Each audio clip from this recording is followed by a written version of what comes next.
go into commercial real estate or residential real estate? If you are newly licensed or considering getting licensed, or your early career, or frankly, you just hit some hiccups and are wondering if you ought to change pathways, that's one of the questions you're going to ask. And frankly, it's hard to find a good place for answers. So, hey, welcome to my channel. And you should also know that as we talk about the differences in residential and commercial, there are other pathways in real estate. Never overlook one of the most magical things about that pocket card you are granted by your real estate commission. It opens up a ton of pathways for you, whether it's residential or commercial real estate appraisal, it could be land brokerage, could be property management, it could be investor work, maybe you go into corporate real estate, maybe you become a real estate paralegal. There are so many different angles to consider, and I love that about real estate.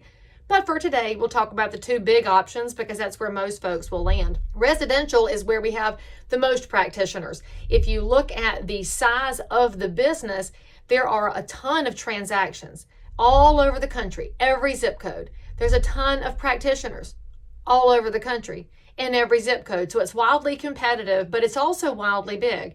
Here's a couple of things to consider. First of all, residential will always happen because people have to have somewhere to live.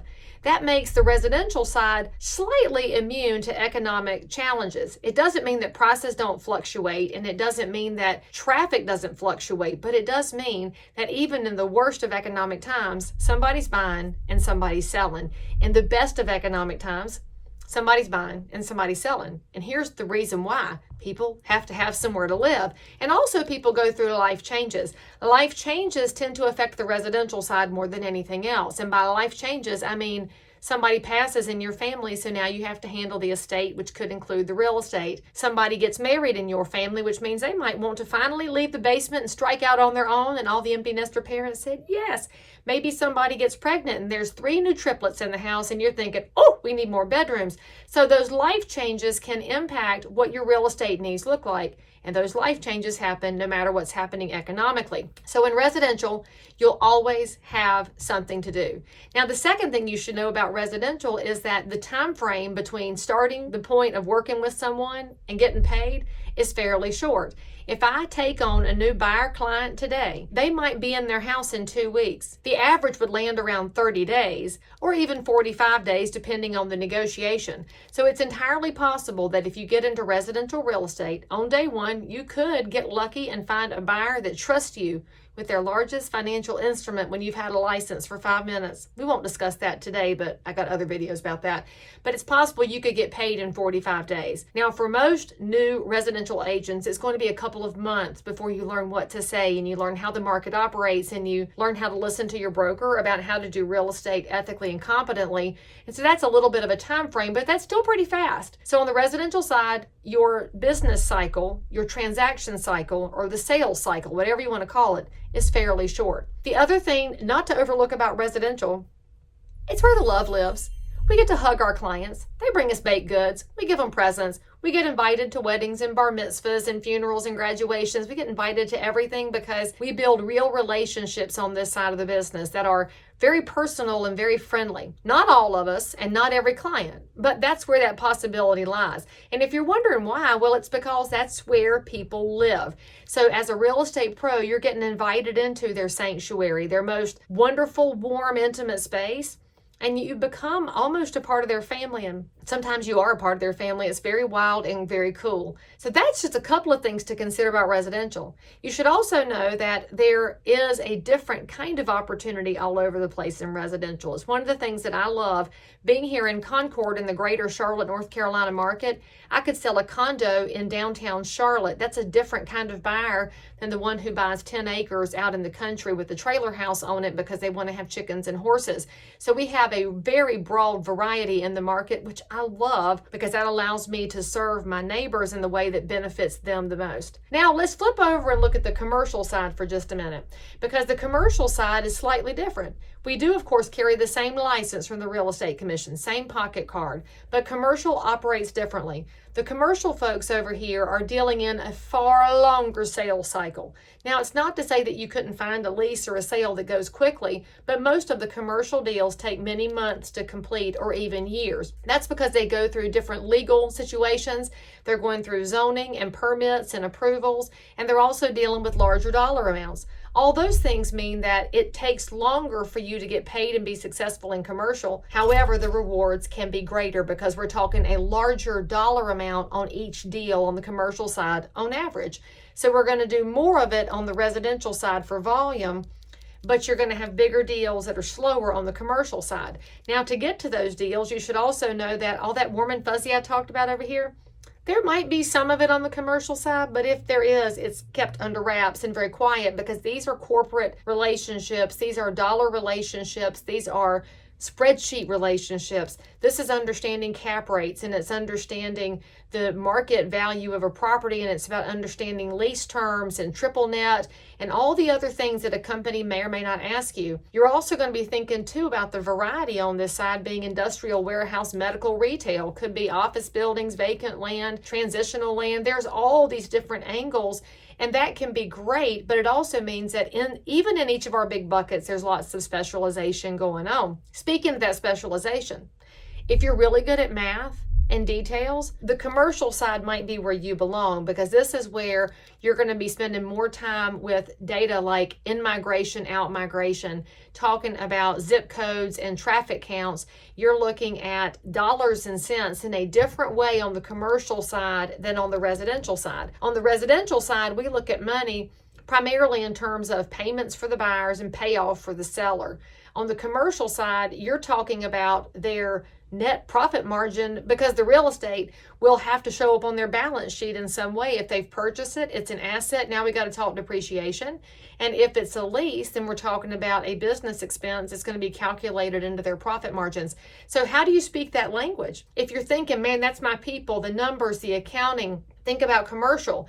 If that made you throw up in your mouth a little bit, you probably belong on the residential side. Now let's go back to the commercial side and think about changes in the market. So what about economic conditions, and how does that volatility impact your success or failure on the commercial side? Well, I'm in North Carolina. We're one of the top growth states. Why are we a top growth state? Because we have jobs come in here, because we're a right to work state. We have falling corporate taxes, and that's a benefit to companies because they can hire more if they have a better bottom line. We have a great educated workforce that's growing. We have 4 seasons and interstates and rivers. Frankly, we have it all here. We're a wonderful place to live. So if you're in the commercial side, you would know all of those data points because your phone is ringing with inbound companies. That doesn't mean we're the only place to do business, though. Let's say you're in California. Currently, we're experiencing a lot of economic migration to North Carolina from California. So if you're a commercial broker in California, you may have a company leaving your state to come here. So that means there's real estate on both sides of that one company's operation. And they're going to need a professional on both of those sides to help them evaluate the logistics and the numbers. So that commercial side is going to also be heavily dialed in with local government when we're talking about economic development. What is your state doing with tax credits? You want to know all of those details. And if you're the person who's good at digging into that and building those relationships, commercial might be your side. However, if you're great at those relationships, you might also belong on the residential side, because there's also legislation and regulation that hits residential real estate in a huge way, particularly right now when we're facing a 10-year shortage of rooftops. It's going to take us a long time to get our inventory levels back up to match what our demand looks like. So those numbers and those relationships matter on this side and on this side. They're just really 2 different kinds of conversations. So you should know that on the commercial side, there's also one little perk. Hate to tell you, residential people, commercial brokers don't tend to work 7 days a week. Seldom do they even work on Saturdays and Sundays, although I've got one commercial broker I can probably raise up. Most of them are working 9 to 5 jobs. And you want to know why commercial goes 9 to 5? Because they're dealing with companies who tend to keep business hours. The residential side, y'all just got jealous because you're like, I haven't seen 9 to 5 in years. I know, baby, you're working 16 hours a day, but the difference is over here, you aren't even paying attention to all the hours you're working because you have that intimate personal relationship with the buyers and you've got a lot of love going on. And then on the commercial side, it's just not that warm and fuzzy. It's more of a business relationship. That also means on this side, you got to be just a little bit tougher sometimes. And here's what I mean by tougher. We don't have the same level of cooperation built into the commercial side organizationally as we have on the residential side. Our multiple listing services are built on the core values of cooperation and shared compensation. On the commercial side, we don't have a lot of that. Although there is a ton of cooperation out there, it's not an assumption. And there is some shared compensation out there. It's not an assumption. So if you're going into commercial real estate, you've got to be really good at articulating your value and what you charge. Oh, on the residential side, you've also got to be really good at articulating your value and what you charge. You just have a different belief set about it built into the organized real estate that's been built over 100 years than exists on the commercial side. So I promised y'all that I would give you some insights, and yes, I've bounced back and forth, and yes, you should probably watch this again and write down some notes, because a real estate professional who's very good at their game is definitely going to squirrel a lot and jump around, but that's also what we do with our clients. And so if you're very good at squirreling, that's good on the residential side, because our market is so volatile right now, and you're going to have to always be able to pivot based on the needs of the consumer you're serving.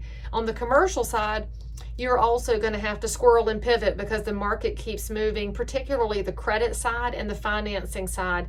There are some crunches happening on commercial lending. So if you're the person who goes into this side, prepare yourself as well to understand monetary policy and economic policy, because that could impact how much money is available for your clients. It's really good information to have on the residential side too, because not enough real estate professionals understand economic policy and what it means to the availability of credit and liquidity. So now that you've heard both of those, you're thinking real estate sounds harder than I thought. It is harder than you thought. It's much harder than you've seen on HGTV. It is much harder than you thought in that pre-licensing class, but you know what?